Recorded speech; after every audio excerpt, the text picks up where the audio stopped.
Olá, ouvintes da Jovem Pan, bem-vindos. Estamos chegando com o Jornal da Manhã, edição local dessa terça-feira, hoje dia 26 de maio de 2020. Muito obrigado pela audiência. Depois de um feriado assim às pressas, de última hora, antecipação de 9 de julho para segunda-feira, dia 25 de maio, estamos de volta. Ontem nós não tivemos o programa, mas estamos de volta hoje com os nossos comentaristas, com a opinião do pessoal aqui da região. E olha, a opinião de quem entende dos assuntos, tá? Nós temos vários assuntos para discutir no programa de hoje e eu espero que você nos faça companhia, continue conosco até o horário que nós vamos transmitir o Pânico. E você que vai ficar na internet, tem o programa completo para você nas plataformas digitais e no Panflix. Eu quero o bom dia dos nossos comentaristas e também o destaque de hoje. Vamos começar com o Fernando Gessi. Bom dia, Fernando. Bom dia, Eudes, bom dia, Adilson, bom dia, Padilha, bom dia aos nossos ouvintes, tanto da rádio quanto das redes sociais. Eu vou fazer um destaque especial hoje, que parece que não é só a pandemia que está crescendo aqui no Brasil, infelizmente em alguns lugares ainda não conseguimos controlá-la, mas parece que a corrupção também está correndo frouxa, né, como se diz. Hoje no estado de São Paulo comprou respiradores a R$242 mil, sendo que o equipamento antes da pandemia custava em torno de 50 mil. Realmente as coisas estão caminhando aí para um lado muito ruim. Vamos lá para o bom dia do Adilson Brevileri. Bom dia, Adilson. Bom dia, Eudes. Bom dia, ouvintes da Jovem Pan. Bom dia, Gessi, Padilha. Olha, eu vou abrir hoje o nosso jornal com dois destaques. Um, pelas manifestações ocorridas em São Paulo neste domingo e também ontem, com manifestações na Avenida Paulista, onde o governador havia solicitado que a Polícia Militar reprimisse qualquer tipo de manifestação na Avenida Paulista. E aconteceu o inesperado. A Polícia Militar fez continência para todos os manifestantes que estavam na Paulista, algo aproximado acima de 5 mil, baseado pela própria Polícia Militar. E foi uma coisa assim totalmente diferente e uma coisa de realmente nos orgulhar da Polícia Militar do Estado de São Paulo, dando direito de livre manifestação. E também na própria casa, no portão da casa do próprio governador João Dória, houve uma manifestação muito grande também, onde gritos de que se Bolsonaro tinha razão, Bolsonaro tem razão, foi gritado durante vários tempos, vários minutos, várias horas lá na porta do governador em São Paulo. E mais um outro destaque é que a Itália, que é o berço do direito mundial, fez um exemplo para o mundo todo. A Itália eliminou 230 deputados e 115 senadores, num total de 1/3 do número de deputados e senadores. Mais um grande exemplo que o mundo inteiro, principalmente o Brasil, deveria seguir, né? Muito bem, vamos lá para o destaque do Adolfo Padilha. Bom dia, Adolfo. Bom dia, Eudes. Bom dia a todos os amigos aí da bancada, aos ouvintes da Jovem Pan. O meu destaque vai, finalmente, após aí quase 60 dias, o nosso governador de São Paulo apresenta um plano, né? Eu acho que nunca é tarde, mas esse plano era para ter sido apresentado já nos primeiros 10 dias da quarentena, e isso agora, pelo menos, tira o fantasma do blackout que ele queria fazer, e vamos aguardar aí para ver se dá certo essa retomada da economia, com os cuidados que a gente tem que tomar com a saúde. Pois é, o nosso primeiro assunto é esse. Definido, então, o plano de retomada das atividades comerciais para a região de Presidente Prudente. O prefeito de Presidente Prudente, Nelson Bugalho, já definiu como será o plano de retomada das atividades comerciais em Presidente Prudente e também em cidades do Oeste Paulista. O prazo final das entregas de propostas traçadas por prefeitos de várias regiões administrativas de São Paulo foi na sexta-feira. Dividido por etapas e classificado por cores, o plano trata da ampliação do funcionamento de atividades não essenciais em Presidente Prudente e cidades que compõem a 10ª região administrativa. Nelson Bugalho é um dos 16 prefeitos que formam o Conselho Municipalista, criado pelo Estado para traçar a reabertura do comércio. A retomada do comércio vai ocorrer em 3 fases, com duração de 14 dias cada ciclo. Fase 1, a laranja, preferência para atendimento individual ou de pequena aglomeração. Na fase 2, amarela, média aglomeração, enquanto na terceira fase, que é a fase verde, atividades próximas ao normal. O plano ainda vai ser detalhado pelo governador do estado amanhã, quarta-feira, em coletiva no Palácio, a partir do 12h30. Mas nós podemos adiantar aqui a opinião dos nossos comentaristas, começando com o Fernando Gessi.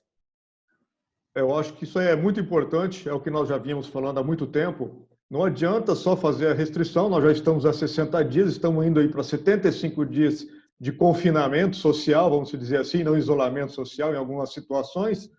E agora chegou a hora da sociedade, junto com o governo, fazermos uma análise de tudo.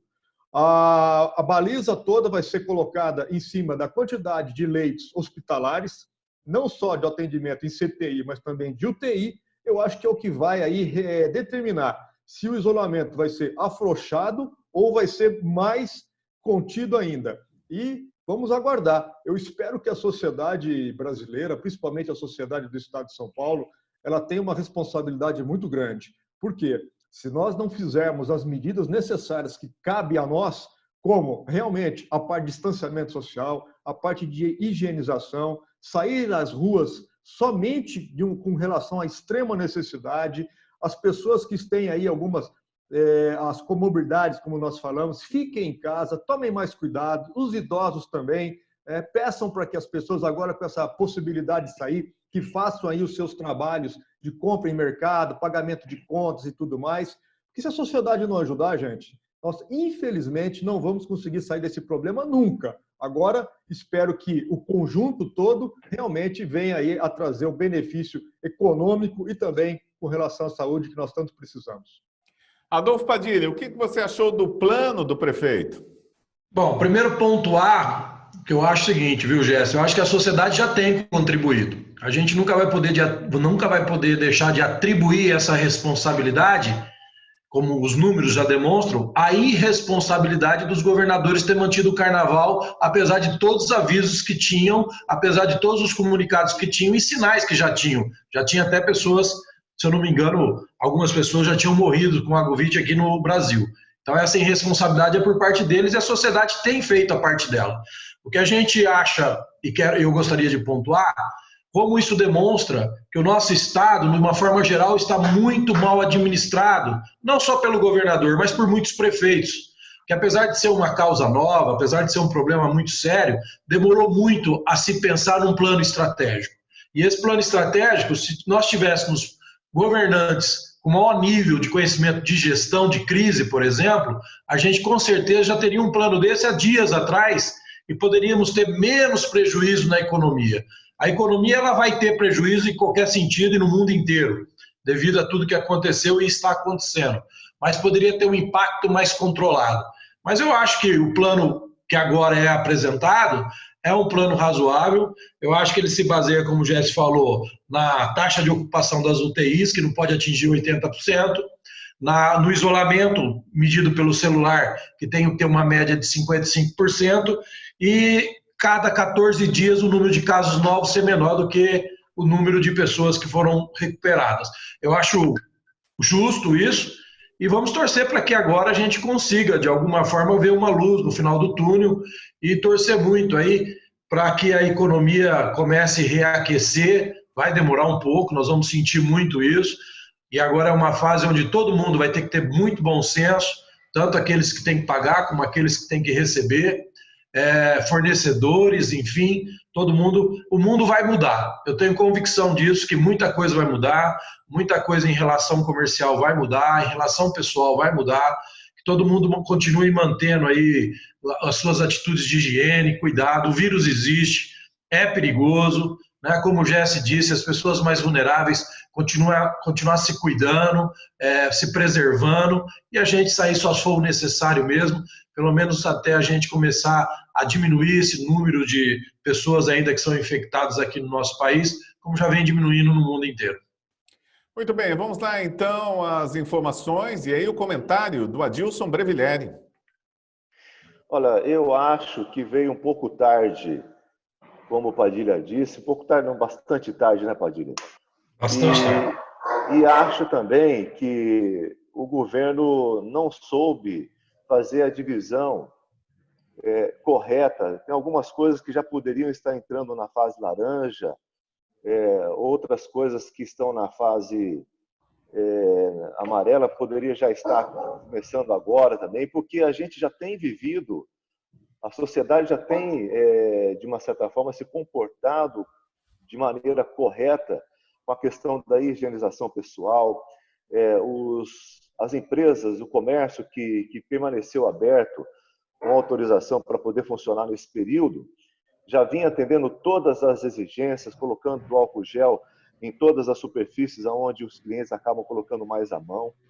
No caso do supermercado, nos carrinhos sendo higienizados, na entrada do supermercado, na entrada das lojas com álcool em gel, álcool para poder passar nas mãos. Às vezes até algumas lojas avançavam um pouco mais de passar um pulverizador no corpo todo, como aconteceu em algumas empresas que eu acabei visitando. Enfim, antes tarde do que nunca, mas eu acho que o governo municipal, o governo estadual tem que, de uma certa forma, fiscalizar, sim, essas ações nessas fases, mas também orientar mais para que a gente possa ter um pouco mais de liberdade, que a economia possa voltar a funcionar e que o comércio, o mercado comece a se movimentar e as pessoas consigam ganhar dinheiro para seu sustento, para poder colocar o alimento na mesa, né? Muito bem, vamos mudar de assunto aqui na Jovem Pan. Vamos falar do plano de resíduos sólidos, que saiu o valor, vai custar aproximadamente R$600 mil para Presidente Prudente. R$ 599.468. Este é o valor que a Prefeitura de Presidente Prudente terá que desembolsar no rateio para o pagamento do custo do Plano Regional de Resíduos Sólidos Urbanos, que conta ainda com mais 9 municípios. Porém, a capital do Oeste Paulista será responsável por cerca de 60% do valor total. De acordo com o Consórcio Intermunicipal de Resíduos Sólidos do Oeste Paulista, o plano deverá ser entregue em junho. Os dados foram apresentados em Assembleia Geral Extraordinária na última semana. E segundo o diretor executivo do consórcio, o Matheus Godoy, o consórcio está avançando para uma solução definitiva no que diz respeito aos resíduos sólidos. Fernando Gessi. Bom, isso aí já é uma questão antiga. Nós já tivemos aí um problema de entrave com relação a isso aí no passado, em 2018, né? Em 2016 para 2017, com relação ali ao aterro do Timburi, para quem se recorda, nós tivemos ali, inclusive, uma atuação social muito grande para evitarmos que aquela área fosse convertida num aterro sanitário. Algo de uma irresponsabilidade, eu diria até de uma insanidade, colocar ali um aterro social naquele local, onde todos sabiam, né, sobre tudo que iria acontecer ali, mas o que acontece? Esse detalhe de resolver esse problema do aterro, o maior foco, o maior problema é com relação ao licenciamento da área. Eu acho que falarmos de valores, quanto que uma empresa, quanto cada cidade vai participar, não tem problema algum, o Prudente vai ter que participar com maior valor, não tenha dúvida, e essa criação do consórcio já foi discutida por nós e defendida por nós desde 2017, né? E não aquela insanidade toda que seria feita ali naquele local. Agora, o que nós queremos saber? É importante isso. O mais importante quando você fala sobre resíduos sólidos é você determinar a área, aonde vai ser feito o despejo de todos esses resíduos. Nós sabemos que existe aí uma regulamentação, licenciamento, produção de EIA, RIMA, né, que são os relatórios de análise de impactos ambientais, que são muito sérios. Então, essa definição da área ela é de extrema importância. Espero que tenha colocado. E o que nós sempre falamos na época, né? Por que nós precisamos de uma área dentro de Presidente Prudente? Porque nós não podemos colocar isso aí numa outra cidade, montarmos o consórcio, fazermos com que essa cidade, inclusive, seja beneficiada por estar disponibilizando essa área aí para o despejo definitivo de um aterro, né? É um aterro. Nós precisamos de um aterro sanitário, mesmo porque lixão não é mais permitido. Inclusive, o nosso aqui já teria que ter sido desativado há muito tempo. Eu espero que essa problemática toda seja definitivamente resolvida e de uma maneira inteligente, mas estaremos sempre acompanhando isso aí até o final. Temos que resolver, né, Adolfo Padilha? Afinal de contas, Prudente produz mais de 200 toneladas de lixo por dia. O lixo é um problema no mundo hoje, né? O lixo virou uma grande fonte de renda também, né? Há muito tempo que o lixo passou a produzir riqueza. Se bem aproveitado, se bem reaproveitado, se bem eliminado, tudo isso influi. Eu acho que a estratégia de formar um consórcio ela foi inteligente. Mesmo o Presidente Prudente ficando com um custo mais alto de participação, por ser a maior cidade aqui da região, eu acho que acaba ficando mais barato para todo mundo. E acaba, na ideia, na proposta, ficando mais eficiente também, tanto a coleta como o reaproveitamento disso. Agora, o que a gente tem que aguardar é ficar na expectativa que isso funcione realmente da forma que a gente pensa que vai funcionar, da forma que a gente acredita que as pessoas envolvidas vão trabalhar, porque o lixo é um problema muito sério, é um problema que aqui em Presidente Prudente, como o Jesse disse, o nosso lixão já era para estar fechado, o volume que já se produziu ali, daqui a pouco dá por até um Cristo Redentor em cima, porque já fez uma montanha, né, próximo de um distrito industrial, quer dizer, é complicado. Agora, a questão da área também é uma outra coisa que eu creio que vai ter complicações, porque ninguém quer um lixão perto de casa, né? Ninguém quer um espaço desse trazendo sujeira, por mais organizado que seja, e por mais que vá produzir isso, transformar isso de alguma forma, perto de casa. Mas eu penso também que não precisa ser necessariamente imprudente. Apesar de Prudente ser a maior cidade aqui da região, do que envolve o consórcio, o espaço territorial de Álvares Machado, por exemplo, é maior que o do Prudente, né? Não tem um espaço territorial tão grande assim. Então, eu também penso que a cidade que, caso venha ganhar esse presente, esse espaço, que ela, de alguma forma, ela tem algum tipo de benefício. Não esse benefício e contrapartida que o Estado dá para a nossa região, né? De mandar presídio, de mandar pedágio, e a gente não tem contrapartida de nada do governador João Dória aqui na nossa região, infelizmente. Muito bem, olha, para você ligado aqui na Jovem Pan, nos 101,7, nós vamos ficando por aqui com o Jornal da Manhã. Muito obrigado a você que esteve conosco na audiência e nós vamos continuar no Panflix e também nas redes sociais. Para você que quer ouvir o programa na íntegra, a gente ainda tem muitos assuntos a discutir. Mas daqui a pouquinho vem aí o Pânico com Emílio Surita e companhia aqui na Jovem Pan. Muito bem, agora falando ainda sobre o lixão, a opinião de Adilson Breviglieri. Olha, eu acho engraçado essa questão porque existem maneiras tão inteligentes de você dar um fim no lixo, como o Padilha citou, a questão econômica, você consegue tirar dinheiro de lixo. Tem muitas prefeituras nesse Brasil afora que têm usinas de reciclagem de lixo. Tira plástico, metal, tudo que você pode imaginar que tem um valor econômico. E, além disso, até adubo orgânico pode-se tirar numa usina de reciclagem de lixo. O Presidente Prudente, há uns 15 ou até um pouco mais anos atrás, chegou até a se cogitar a instalação de uma usina de reciclagem de lixo. Vários municípios no Paraná instalando usinas de reciclagem de lixo. Aí o problema político começou a interferir e essas usinas acabaram no papel, acabaram não sendo implantadas. E a gente vê notadamente hoje algumas empresas de reciclagem de lixo que têm ganho bastante dinheiro. São empresas prósperas, que reciclam metais, que reciclam plástico, todo tipo de material que vai no lixo, que pode ser reciclado. Essas empresas estão vivendo muito bem.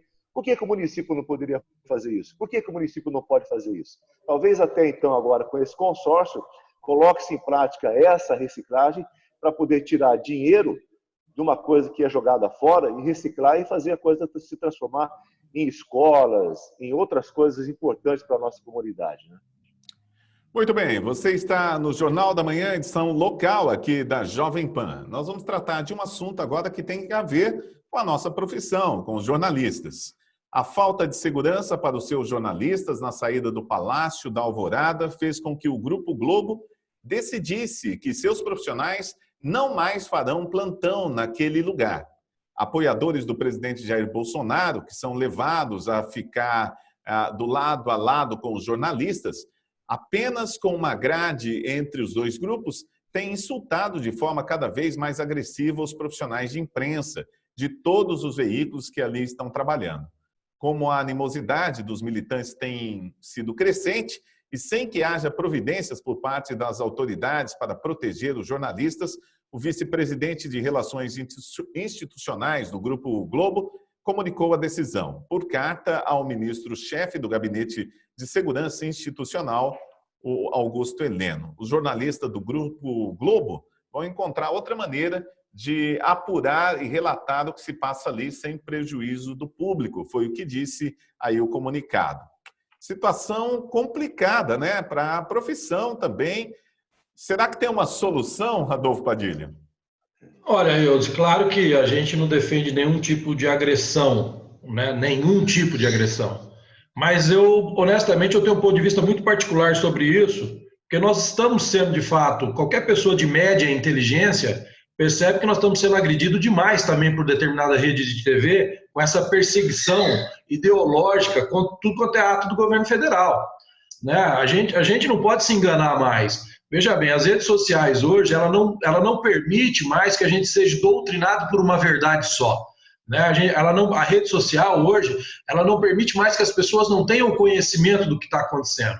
E é óbvio que os defensores do governo Bolsonaro, inclusive aqueles que vão ali de manhã, onde ele passa, ao ver determinada emissora e o que ela prega, essa determinada emissora, devem falar alguma besteira de fato, né? E te confesso que eu vejo tudo com muito exagero, inclusive a decisão de dizer que não vai mais. Porque, para mim, tudo hoje faz parte de uma narrativa que está muito bem clara e instalada para tentar desestabilizar o governo federal de alguma ordem, já que os interesses diretos de tal emissora foi aferido, né? Então, é aquilo que eu falo, mas a violência, ela não é válida em nenhum sentido, nem verbal, muito menos física, e é uma pena que isso tenha acontecido. Mas também, por outro lado, que fique a lição. As pessoas não são mais alienadas numa verdade só, numa história só, numa versão única. Hoje a internet dá a todo mundo o poder de pesquisar e descobrir o que de fato está acontecendo. Só que parece que tem gente ou grupos de comunicação que ainda não entenderam isso. Muito bem. Fernando Gerson, se você trabalhasse na emissora de TV, a Rede Globo, você estaria preocupado com essa situação na frente do Palácio? Bom, com certeza estaria muito preocupado e também estaria demitido. Eu acho que o procedimento todo que é feito ali com relação a isso é de repúdio, lógico. Inclusive eu, já numa das manifestações que eu participei, eu tive que interceder.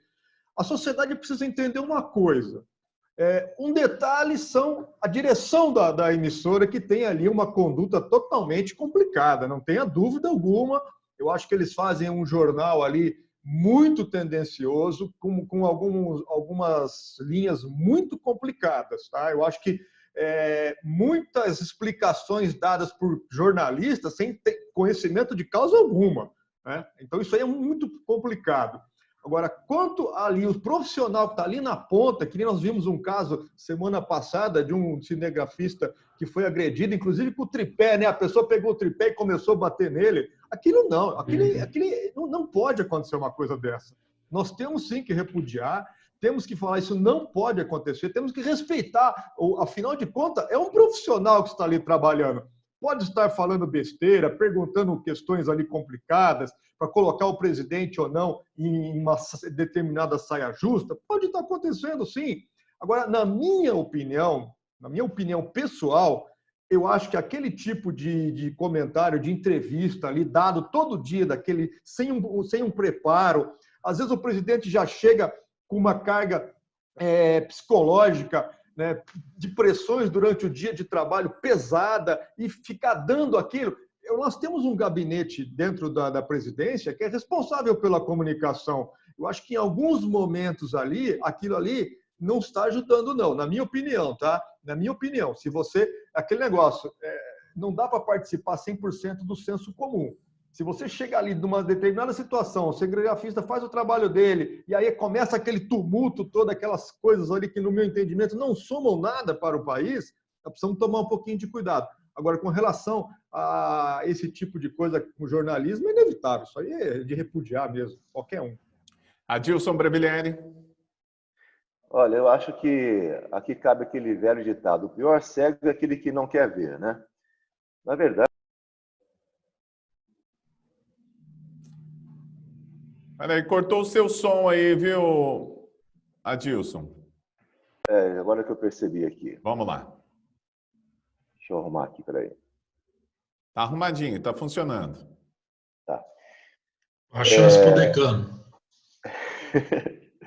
Engraçado, não é para ter tocado, rapaz, estava no silencioso. Bom, é o seguinte, esse tipo de coisa que anda acontecendo com essa referida emissora, a gente cabe muito bem aqui aquele velho ditado: o pior cego é aquele que não quer ver, né? Por que que os jornalistas, a equipe técnica, que envolve uma equipe de reportagem, está sofrendo esse tipo de represália por parte da população, por parte de manifestantes?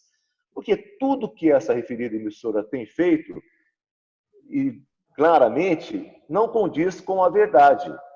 E o que acontece? Com o passar do tempo, a população vai se revoltando.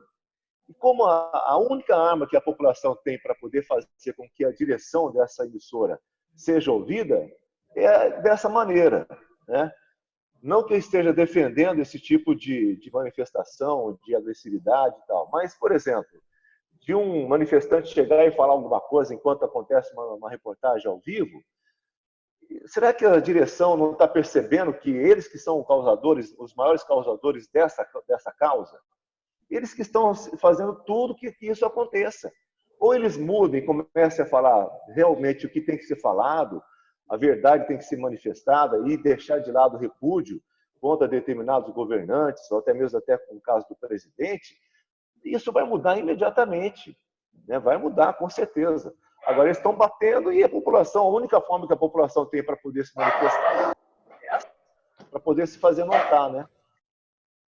Muito bem, a semana está começando, né? Depois do feriadão de ontem, esse feriadão prolongado que tivemos, a semana está começando, friozinho aqui no Oeste Paulista, amanhã parece que vai fazer frio também. E qual a expectativa para essa semana, hein, Fernando Gess? Essa semana nós temos aí algumas situações que nós precisamos analisar, né? Nós estamos aí de olho nos números com relação à Covid no mundo. Alguns países estão já conseguindo fazer o controle da pandemia, trazendo ela para níveis razoáveis, começando a abrir. Nós tivemos aí o caso da Itália, da França, da Inglaterra. Inglaterra nem tanto, mas a Alemanha já começam aí a dar sinais de reabertura, uma reabertura coordenada, uma reabertura controlada, mas lá, diferente do que foi feito aqui, eles já tinham isso aí tudo planejado. Por quê? Porque eles fizeram uma lição de casa muito boa, coisa que aqui no Brasil, infelizmente, os nossos governadores e os nossos prefeitos, que ficaram aí na final de contas dele terminados pelo STF, e eles não fizeram aí o que deveriam fazer. Como o Padilha disse há tempos atrás, não cancelaram o carnaval, como o Adilson disse, não tivemos aí algumas responsabilidades, como comerciantes fizeram de uma maneira muito clara, colocando álcool gel, fazendo aquele trabalho todo. Eu acho que essa semana é uma semana estratégica, porque os números tendem a descer, né, tendem a reduzir, e aí nós vamos entrar nessa faixa aí de cor, de não sei o que lá, aí que eles estão programando. Eu espero que dê tudo certo, rezo para que o Brasil volte de uma maneira coordenada, de maneira responsável às atividades econômicas do nosso país. E com relação ao frio, já tem pessoal aí que já está fugindo de chuveiro. Eu, por exemplo. Muito bem, vamos lá, Adolfo Padilha. Eu acho que a grande expectativa da gente todos os dias, né? Pelo menos a gente pede sempre que essa pandemia ela comece a dissipar, né? Sair, sumir, como diz o outro, né? Que os números comecem a cair, que a gente continue tendo, apesar da grande imprensa não dizer, um maior número de recuperados, né? Porque eles continuam insistindo e falando, morreu tanto de ontem para hoje, contaminou tanto, mas eles não falam, não dão destaque para o número de pessoas recuperadas. O Japão, o primeiro-ministro do Japão, sexta-feira, declarou fim total da pandemia no Japão. Mas é um país, como o Jess disse, que já tinha outros costumes. E eu repito, os costumes vão ter que mudar. Aquele negócio do brasileiro abraçar, beijar, enfim, que a gente sabe como que a gente é, eu acho que isso vai ter que mudar, porque isso foi um recado. Existem coisas, outros tipos de vírus que acontecem no mundo todo, e sempre muito cuidado a gente vai ter que ter e mudar formas de higiene e de comportamento. E a expectativa é essa, que cada dia a gente dê mais boas notícias do que má notícias. Vamos lá para a sua opinião, Adilson Breviglieri. Olha, eu fiquei assim um pouco pensativo com uma manifestação que o ministro interino da Saúde, Eduardo Pazuello, disse numa videoconferência ontem com a Fiocruz, dizendo que a pandemia ainda não aconteceu no interior do Brasil. E ele acha que ainda há por vir. Nós já registramos no Brasil inteiro 350 mil diagnósticos positivos e faleceram aproximadamente 22 mil pessoas da Covid-19. E esse ministro interino, ele acha que a pandemia tem 3 etapas, que é a preparação, impacto nas regiões metropolitanas e também nas capitais e impacto no interior. Mas o cenário hoje mostrado no Brasil, que as maiores cidades como São Paulo, Rio de Janeiro, Salvador e Fortaleza e Manaus, que são cidades que estão ainda numa situação bastante preocupante, denota-se porque essas cidades, no momento que era para ter começado a fazer a prevenção, não fizeram. E elas tinham os seus portões abertos para o mundo, onde realmente a pandemia já estava praticamente assolada, né? Então, os aeroportos de Manaus, Fortaleza, Salvador, São Paulo, Rio de Janeiro, justifica essa grande quantidade de pessoas contaminadas e casos de mortes nessas cidades. E eu discordo do ministro interino da Saúde, que no interior ainda não aconteceu. Nós já fechamos os nossos portões, nós já estamos com todas as atividades preventivas em ação, que nós falamos no começo, e se a gente continuar nessa toada, a gente não vai sair disso. Nós vamos ter a tendência de cada vez diminuir mais e a vida voltar ao normal. Muito bem, quero agradecer mais uma vez Fernando Gessi, Adolfo Padilha, Adilson Breviglieri por estar conosco aqui na Jovem Pan. Você acompanha a hora que você quiser no YouTube as nossas entrevistas e também a opinião dos nossos comentaristas e os nossos programas. Todos os nossos programas estão à disposição, inclusive no Panflix. Obrigado mais uma vez, um abraço para todos e até amanhã a partir das 11h30 da manhã no rádio. Valeu!